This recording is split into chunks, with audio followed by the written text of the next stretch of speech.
Assalamualaikum warahmatullahi wabarakatuh. Salam sejahtera untuk kita semua. Semoga pada kesempatan kali ini kita dalam keadaan sehat walafiat sehingga dapat menyimak video pembelajaran kali ini. Pada kesempatan ini, izinkan saya untuk memberikan video pembelajaran mengenai karya ilmiah. Eh, Subpokok karya ilmiah ini terdapat pada pembelajaran di SMA kelas 11 semester 2. Nah, sebelum itu, terima kasih bagi yang sudah menyaksikan video-video pembelajaran saya sebelumnya. Dan sekarang mari kita mulai ke materi karya ilmiah. Oke, mari kita bahas satu persatu mengenai karya ilmiah. Di sini saya akan menjelaskan pengertian karya ilmiah terlebih dahulu. Karya tulis ilmiah dapat dipahami sebagai teks yang ditulis dengan susunan sistematis serta logis dan memenuhi kaidah ilmu pengetahuan yang berlaku. Aspek rasionalitas diutamakan dalam penulisan karya tulis ilmiah, dan permasalahan yang diangkat bersifat objektif dan faktual. Jadi harus bersifat apa adanya dan berdasarkan fakta-fakta yang ada di lapangan, serta harus ditulis secara sistematis. Nanti ada per bab, ada bab 1, bab 2, bab 3, bab 4, dan bab 5. Ya, nanti akan kita bahas tentang susunan sistematis dalam karya ilmiah. Setelah pengertian, di sini ada ciri-ciri karya ilmiah. Yang pertama, permasalahan diungkapkan secara logis ya. Harus diungkapkan harus masuk akal. Kenapa penelitian itu dilakukan? Penelitian itu harus secara logika ya. Yang kedua, fakta dari data yang kredibel. Tentu fakta yang kredibel itu yang bisa dibenarkan kebuktiannya itu. Bisa dibuktikan kebenarannya dari fakta-fakta yang ada. Lalu ketiga, analisis objektif. Berarti harus apa adanya ketika kita akan menganalisis objektif. Tidak melihat apakah itu merupakan sesuatu yang harus dilindungi, tapi harus ditutup-tutupi, ya. Tapi harus dibuka, jadi harus apa adanya. Yang keempat, rumusan masalah diungkapkan dengan kalimat interrogatif. Tentu harus dengan pertanyaan. Biasanya memang kalau di karya ilmiah itu, ini ada di rumusan masalah itu ada di bab 1 setelah latar belakang, itu harus berupa pertanyaan yang akan kita ajukan kepada narasumber. Yang kelima, ada opini yang dikemukakan harus berlandaskan teori dari berbagai sumber, seperti pendapat ahli, jurnal ilmiah, ataupun buku-buku yang sudah terbit. Tentu opininya itu, walaupun kita melakukan opini, tapi harus berdasarkan dari buku-buku yang sudah ada. Yang keenam, cirinya yaitu ragam bahasa ilmiah, tidak ambigu dan tidak menggunakan kata-kata yang bersifat konotatif. Lalu di sini ada struktur karya tulis ilmiah. Pada umumnya, struktur karya ilmiah terdiri atas judul, pendahuluan, kerangka teoritis, metodologi penelitian, pembahasan, kesimpulan dan saran, dan daftar pustaka. Itulah struktur atau hal-hal susunan dari sistematis yang tadi saya jelaskan sebelumnya di pengertian yang harus ada di dalam karya ilmiah.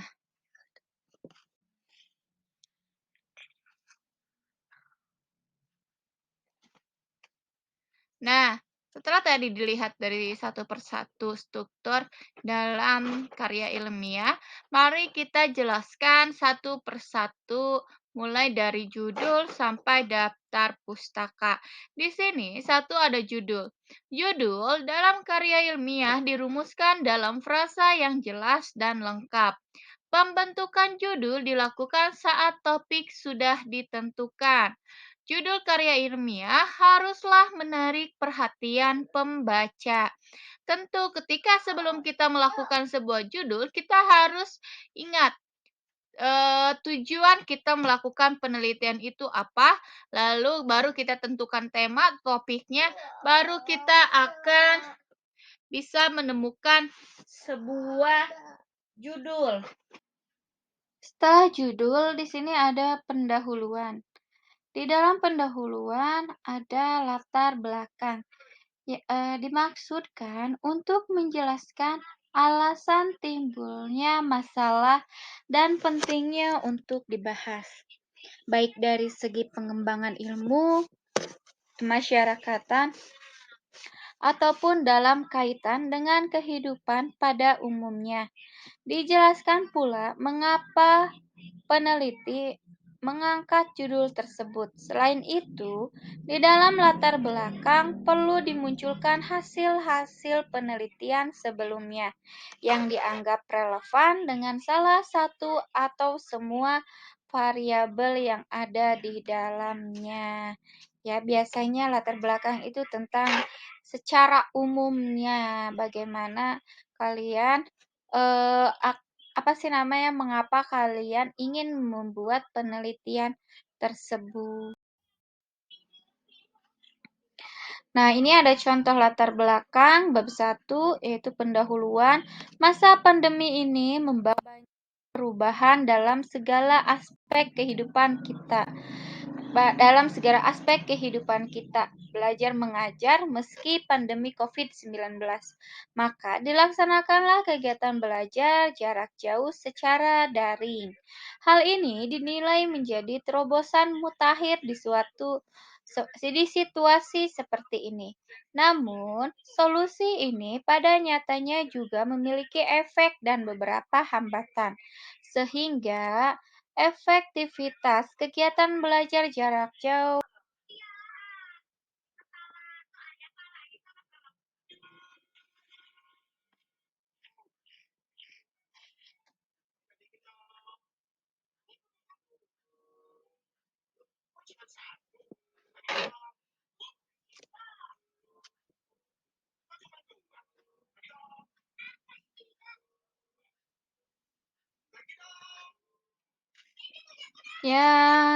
yang kedua dalam perumusan masalah, yaitu dalam karya ilmiah, seperti laporan penelitian, penentuan masalah merupakan langkah pertama yang perlu dilakukan.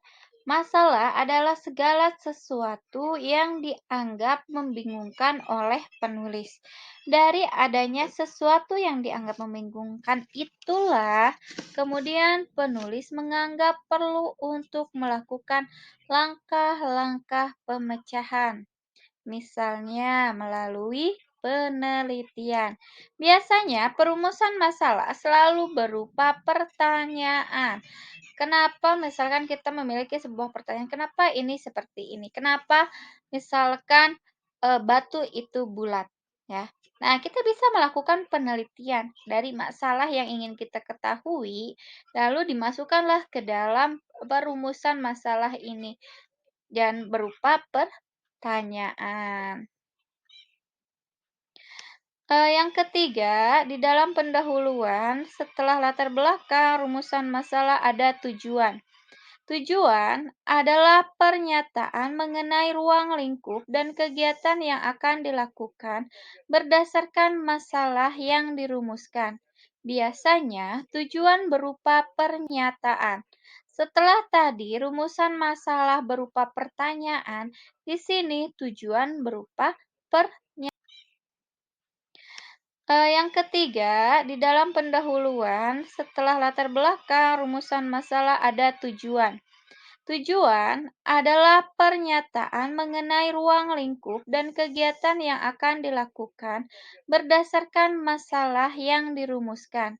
Biasanya, tujuan berupa pernyataan. Setelah tadi rumusan masalah berupa pertanyaan, di sini tujuan berupa pernyataannya dari rumusan masalah, dari pengembangan dari masalah ketahui ya. Jadi kita misalkan tadi kan mengapa itu bulat. Nah, tujuannya untuk mengetahui tentang teori kebulatan dari sebuah batu, misalkan seperti itu.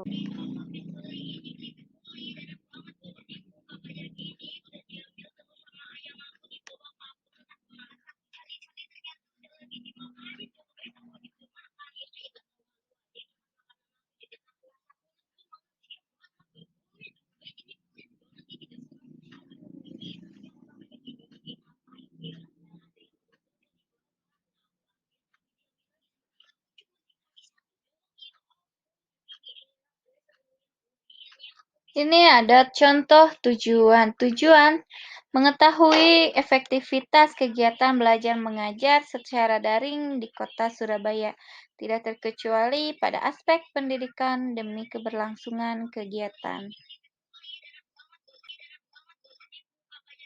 Nah, yang ketiga, setelah judul lalu pendahuluan, yang ketiga ada kerangka teoritis. Kerangka teoritis disebut juga kajian pustaka atau teori landasan. Kerangka teoritis dimulai dengan mengidentifikasi dan mengkaji berbagai teori yang relevan, serta diakhiri dengan pengajuan hipotesis.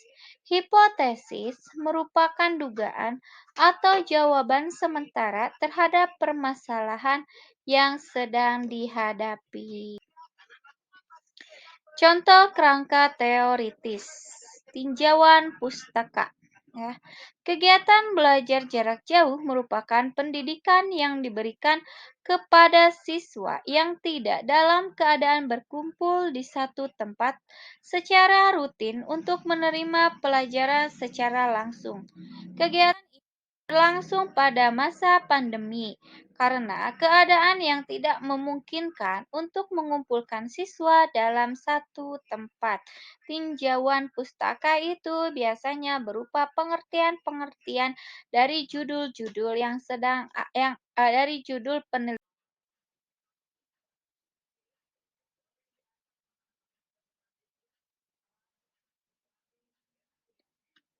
Keempat, ada metodologi penelitian. Metodologi adalah pengetahuan tentang metode-metode ataupun uraian tentang suatu metode. Penelitian dalam hal ini diartikan sebagai prosedur atau tahap-tahap penelitian, mulai dari persiapan, penentuan sumber data, pengolahan, sampai dengan jenis-jenis metodologi penelitian. Ada metode deskriptif, yaitu metode penelitian yang bertujuan hanya menggambarkan fakta-fakta secara apa adanya, tanpa adanya perlakuan apapun. Data tersebut bisa berupa fakta yang bersifat kuantitatif, statistika, atau fakta kualitatif. Yang kedua ada metode eksperimen, yakni metode penelitian bertujuan memperoleh gambaran atas suatu gejala setelah mendapatkan perlakuan.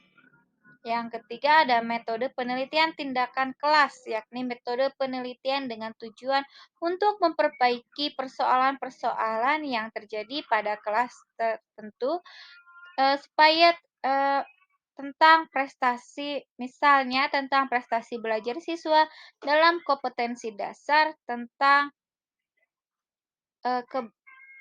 hasil belajar.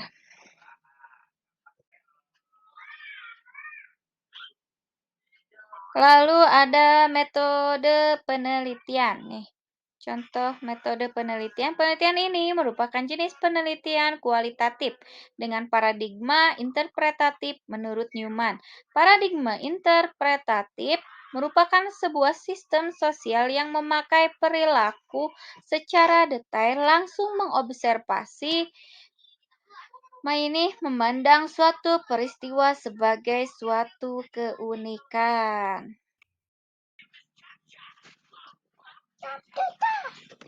Yang kelima, ada pembahasan.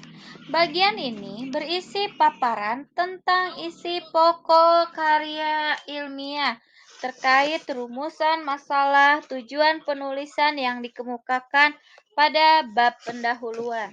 Data yang ditempatkan dalam bagian pembahasan adalah data yang sudah diolah. Pembahasan dapat dilengkapi dengan berbagai sarana pembantu seperti tabel dan grafik. Jika memang penelitiannya menggunakan kualitatif, berarti harus menggunakan eh, kuantitatif atau kualitatif ya, menggunakan tabel dan grafik. Tapi keduanya juga bisa menggunakan tabel jika memang ada tabel, misalkan dalam penelitian tindakan kelas juga ada itu tabel, misalkan tentang kenaikan nilai siswa.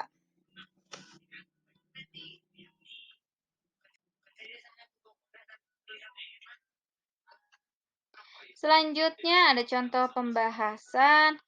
Ya, bisa dilihat contoh pembahasan di sini tentang berdasarkan sajian data yang telah didapat dari proses pengumpulan data pembelajaran jarak jauh yang saat ini dilakukan mengalami beberapa hambatan yang kerap kali. Ini pembahasan ini merupakan isi dari penelitian tersebut. Bagaimana ketika ini penelitian telah selesai lalu dibahas di pembahasan ini di bab 4 ya. Dari tadi bab 1 ada pendahuluan, bab 2 ada kerangka teoritis, yang bab 3 ada metodologi penelitian, dan di bab 4 ini adalah pembahasan, yaitu hasil dari penelitian tersebut yang bisa dilakukan.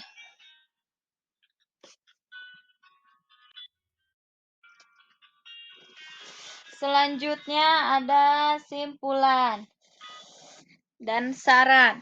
Simpulan merupakan pemaknaan kembali atau sebagai sintesis dari keseluruhan unsur penelitian yang meliputi masalah. Untuk itu, perlu diuraikan kembali secara ringkas pernyataan-pernyataan pokok dari unsur-unsur di atas dengan meletakkannya dalam kerangka yang mengarah kepada simpulan. Ini simpulan ya, berarti akhirnya ya, bagaimana kesimpulan dari penelitian tersebut yang dalam pembahasan itu diuraikan di dalam kesimpulan. Saran atau saran yang membangun untuk penelitian tersebut.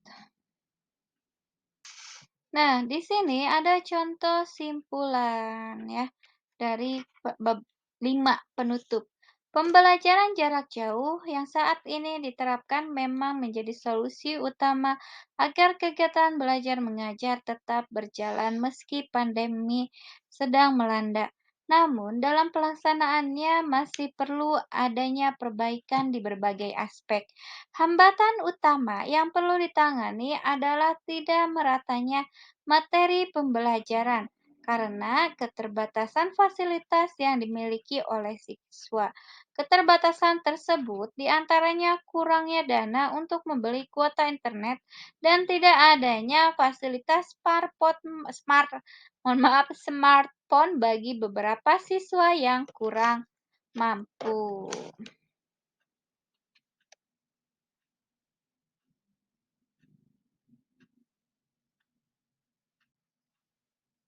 Nah, yang terakhir yaitu ada daftar pustaka. Daftar pustaka memuat semua kepustakaan yang digunakan sebagai landasan dalam karya ilmiah yang didapat dari sumber tertulis, baik itu yang berupa buku, artikel jurnal, dokumen resmi maupun sumber-sumber lain dari internet. Itu dimasukkan di akhir di daftar pustaka. Jika kita misalkan mengambil salah satu buku, kita lihat di halaman berapa kita bukunya, siapa penulisnya, di mana penerbitnya, tahun berapa terbitnya, apa nama judul bukunya, di mana kota, terbitnya, itu harus dimasukkan ke dalam daftar pustaka. Namun ketika kita ngambil internet, berarti juga kita harus memasukkan link webnya. Kita melihat dari internet di link mana, agar itu datanya dapat, misalnya, lebih logis lagi, "Oh iya betul, ini dari sini diambilnya, ini dari sini.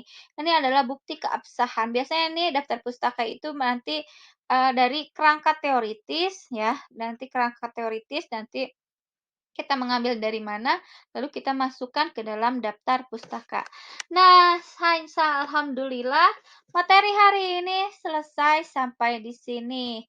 Hanya ini yang bisa saya sampaikan, mulai dari pengertian ciri-ciri dan struktur yang harus ada di dalam eh, karya ilmiah, mulai dari judul, pendahuluan, kerangka teoritis, metodologi penelitian, lalu ada Eee, pembahasan, lalu yang keenam ada simpulan dan saran, dan yang terakhir ada daftar pustaka.